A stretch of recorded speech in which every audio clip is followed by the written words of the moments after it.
Menteri Kesehatan Republik Indonesia Budi Gunadi Sadikin menyebut kekebalan terhadap Mpox atau cacar monyet bisa terbentuk dari vaksin cacar. Masyarakat yang sudah pernah terkena cacar juga disebut sudah memiliki kekebalan terhadap varian Mpox. Ditemui di sela-sela kegiatan, Menteri Kesehatan Republik Indonesia Budi Gunadi Sadikin menyebut kekebalan terhadap Mpox atau cacar monyet bisa terbentuk dari vaksin cacar. Masyarakat yang sudah pernah terkena cacar juga disebut sudah memiliki kekebalan terhadap varian Mpox.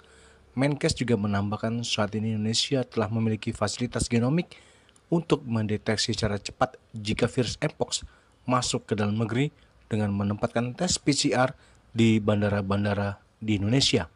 Hal tersebut juga untuk menjaga agar klat Mpox IB tidak sampai masuk ke Indonesia.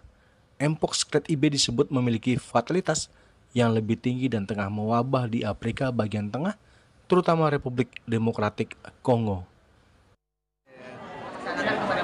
Gini, jadi Mpox kaitannya sama gini. Mpox itu kan virus.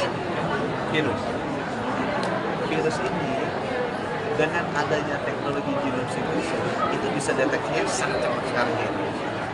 Karena deteksi virus itu pakai teknologi PCR sama kan teman-teman bisa. COVID dulu bisa sehari PCR yang di airport kita taruh 30 menit, kemudian itu langsung.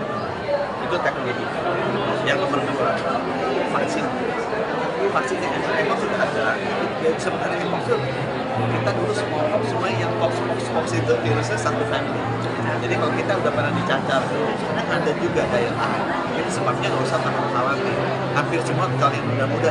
Saya sih udah cacar, ibu dicacar, ini cacarnya sebenarnya ada di sini. Yang kalau teman-teman ada bekasnya, sebenarnya you are already udah terproteksi ya. Jadi nggak usah terlalu khawatir bahwa ini akan terjadi. Nah itu vaksin sekarang lagi di-develop bersama mRNA vaksin itu menggunakan bioteknologi. Jadi ini kaitannya dengan Mpox lain. Varian virusnya kita tahu. Mpox itu kenapa ramai?